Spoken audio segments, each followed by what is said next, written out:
Assalamu alaikum, my dear students. How are you? I hope you are fine and your family also fine. Maintaining the rules of hygiene in corona epidemic, you are continuing your studies according to syllabus. Welcome today's English grammar class for students of class 7.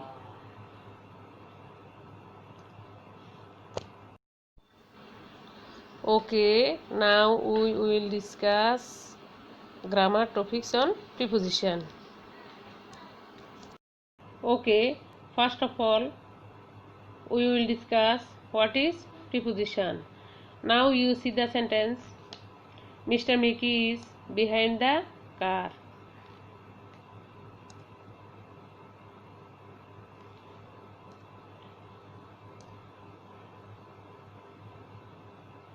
Next, Mr. Mickey is on the car.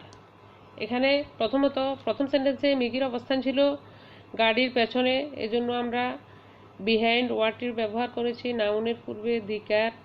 পরবর্তী সেন্টেন্সে দি কার নাউনের পূর্বে on ওয়ার্ডটির ব্যবহার করেছি। Behind এবং on word দুটি ছাড়া বাক্য দুটি সম্পন্ন হচ্ছে না, আর দুটি ওয়ার্ড বসেছে দি কার নাউনের পূর্বে। এরকম ওয়ার্ড যেমন behind, on, at, in, with, within ইত্যাদি শব্দগুলো আমরা সেন্টেন্সের মাঝে নাউন এবং নাউনের মাঝে অ্যাডজেক্টিভ এবং নাউনের মাঝে ভার্ব এবং প্রনাউনের মাঝে সম্পর্ক স্থাপন করার জন্য ব্যবহার করে থাকি। এই ধরনের ওয়ার্ডগুলো ব্যবহার না করলে আমাদের বাক্য সম্পন্ন হয় না, আর এই ধরনের ওয়ার্ডগুলোই হলো preposition. So our today's topic is preposition. Preposition পার্টের পর আমরা কি শিখব? Aims and objectives. By the end of the lesson you will have practiced writing and speaking skill, learned about preposition and their uses, talked about the location of different things using correct preposition. এখন দেখো সেন্টেন্সগুলোতে preposition কোথায় বসেছে। There is a cow in the field. Cow noun, field noun. Noun এবং নাউনের মাঝে বসেছে preposition in. দ্বিতীয় সেন্টেন্সে the old man is fond of tea. Fond adjective এবং টি নাউন। অ্যাডজেক্টিভ এবং নাউনের মাঝে বসেছে প্রিপোজিশন অফ। তৃতীয় sentence the cat, a cat is on a chair, the cat jumped off ইট।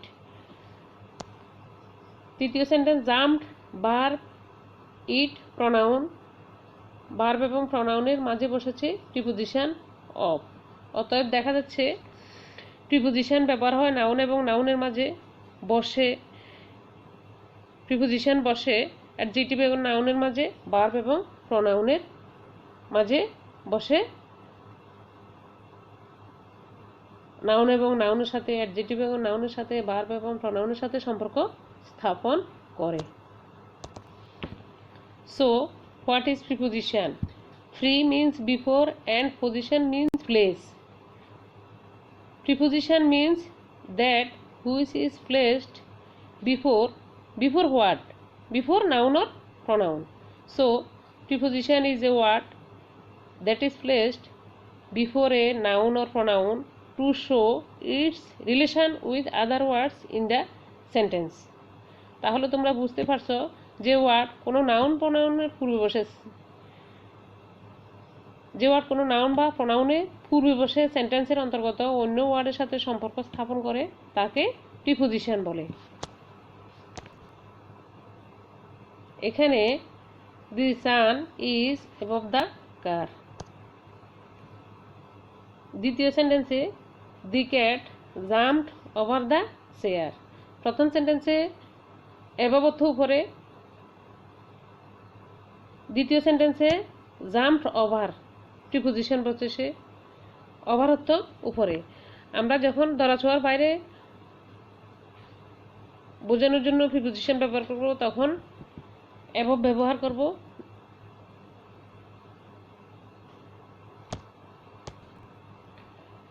আর কোনো কিছুর উপর দিয়ে চলা বুঝালে তখন ওভার ব্যবহার করব। The cat jumped over the বিড়ালটি চেয়ারের উপর দিয়ে এসেছে এবং সূর্য আমাদের ধরাছোঁয়ার বাইরে, এখানে এভাবে ব্যবহার হয়েছে। A bird is on the car, পাখিটি কারের উপরে লাগালাগি অবস্থায় আছে। স্পর্শ করা বা লাগালাগি অবস্থায় হলে অন প্রিপোজিশন বসে, অনর্থ উপরে। দি বয় জাম্পস ইনটু দ্য পন্ড,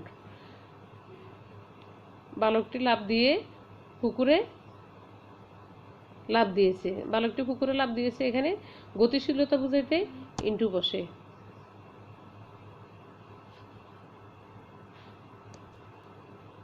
গতিশীলতা বুঝাতে ইনটু বসে। The dog is walking by or beside the car, কুকুরটি কারের পাশে আছে। কোনো ব্যক্তি বা বস্তুর পাশে বুঝাতে বাই অথবা বিসাইড বসে। The dog is sitting in or inside the car, কোনো কিছুর ভিতরে অবস্থান বুঝাতে ইন অথবা ইনসাইড বসে। এখানে কুকুরটি আছে গাড়ির ভিতরে।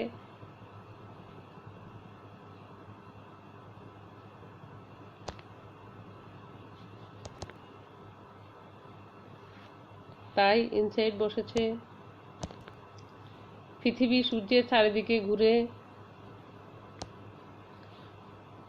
দি earth moves round the sun, চারদিকে ঘোরা বোঝাতে প্রিপোজিশন রাউন্ড বসে।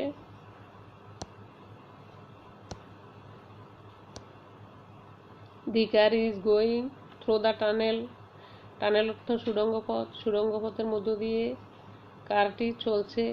কোনো কিছুর ভিতর দিয়ে চললে তার সুড়ঙ্গ পথের মধ্য দিয়ে গাড়িটি চলছে বোঝাতে থ্রো প্রিপোজিশনের ব্যবহার হয়েছে।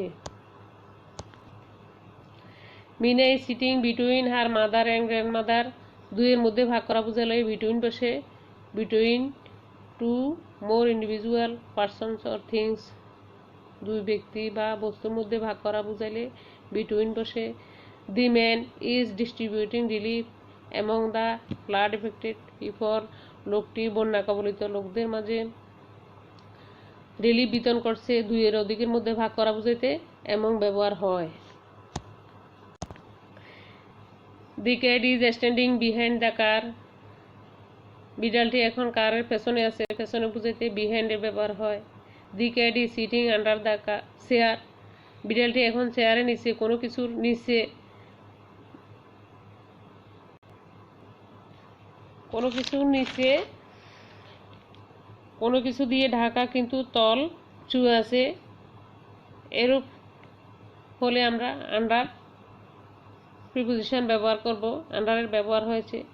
A black cat is running in front of the car, কোনো কিছু সামনাসামনি বুঝাতে ইন ফ্রন্ট অফ বসে। কালো বিড়ালটি কারের সামনে দৌড়াচ্ছে। The boy is walking down the stairs, বালকটি সিঁড়ির নিচের দিকে নামছে, নিচে বুঝাইতে ডাউন বসে। The child is walking up the stairs, শিশুটি সিঁড়ি বেয়ে উপরে উঠছে, উপরে বুঝাইতে আপ বসে, নিচে বুঝাইতে ডাউন বসে।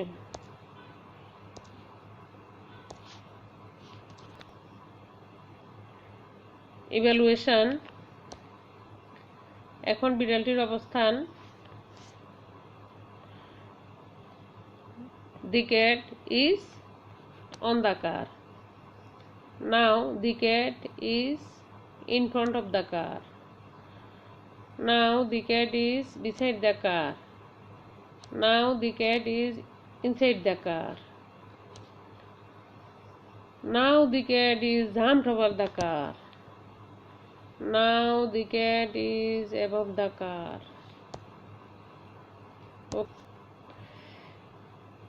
এখন কিছু শূন্যস্থান পূরণ করো। Fill in the blanks with preposition from the box on, over, by, between, among, above, into. Number 1, the students are sitting in their classroom. ছাত্ররা তাদের ক্লাসে বসেছে। ভিতরে স্থিতিশীলতা বোঝাতে প্রিপোজিশন in বসে। The teacher entered into the classroom. গতিশীলতা বোঝাতে into বসে। শিক্ষক ক্লাসে প্রবেশ করলেন। এখানে গতিশীলতা বোঝাতে into বসে। Distribute the chocolates among the students. 2 এর অধিকের মধ্যে চকলেট ভাগ করার জন্য বলা হয়েছে। 2 এর অধিকের মধ্যে ভাগ করে দেওয়া বোঝাতে among বসে। The boy jumped over the wall. বালকটি দেয়ালের উপর দিয়ে লাফ দিয়েছে। উপর দিয়ে বোঝাইলে over বসে। The sky is above us. ধরাছোঁয়ার বাইরে উপরে হলে above বসে।